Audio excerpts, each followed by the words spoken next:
Yeah, when you look at Bermuda, that's what you think about. You Yeah. think about vacations. Absolutely. And a lot of people go there on cruise ships. You fly there. Let's stay on this topic because you might actually want to think twice before booking that October cruise vacation. Yeah, you look at the price and you're like, oh, I'll go for it. Yeah, exactly.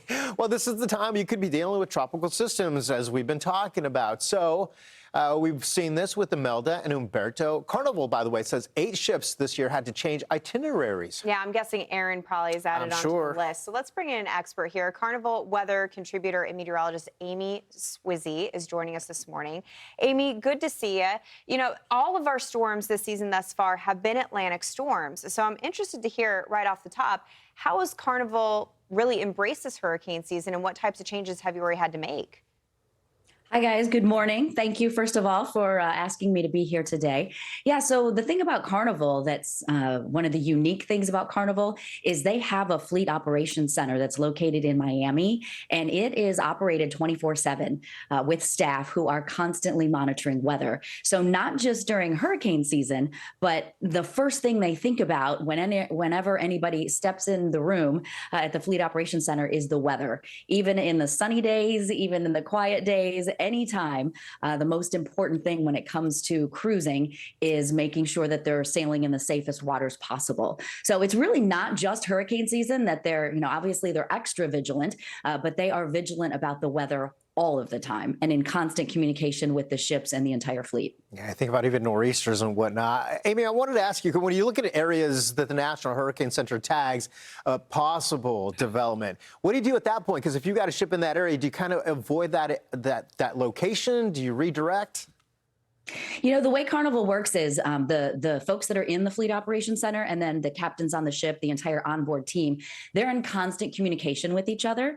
And so they're aware of what's going on. They pay very close attention, but they're really not going to make an itinerary change or, a change to a port of call or a date change until the very last possible second. Because as you all know, and as I know, the weather obviously changes a lot. So the other thing to keep in mind is that ships can withstand, these really giant ships can withstand a lot of wind and, waves, a little bit like an airplane can handle turbulence. Yeah. So the ships can do the same thing. And they're keeping an eye on those areas, but they're not going to make a change until the last possible minute. And then maybe they might send the ship to a different location or just kind of go around the system as opposed to going straight through. Sure. Now, Amy, I've actually never been on a cruise before, so this is kind of new territory for me. Craig as well. I want to. What are the chances of having your itinerary change? So if I'm thinking about booking a big cruise, it's the first time for the family, we're really excited. Obviously, you kind of get married to the itinerary. What is the chance that you might see a change?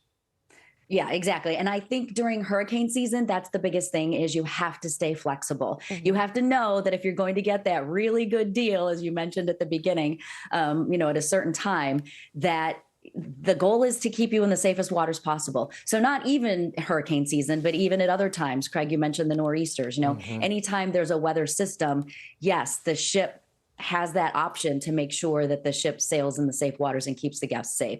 So it can happen.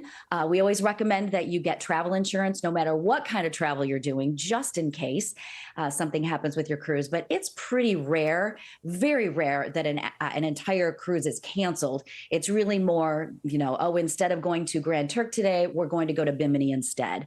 Or instead of leaving at 3 o'clock, we're going to hold off and leave at 7 o'clock or things like that. But they're really good about communicating with the guests and making sure that everyone is aware of any changes that do happen. It's so cool. You've got like floating cities there. Can't wait to join you sometime. I'm sure Britt and her family will as well. Amy Sweezey there with Carnival. Thank you for joining us. Great insight. We appreciate it. Have a great season. Thank you so much. You guys too. Have a great day. You too.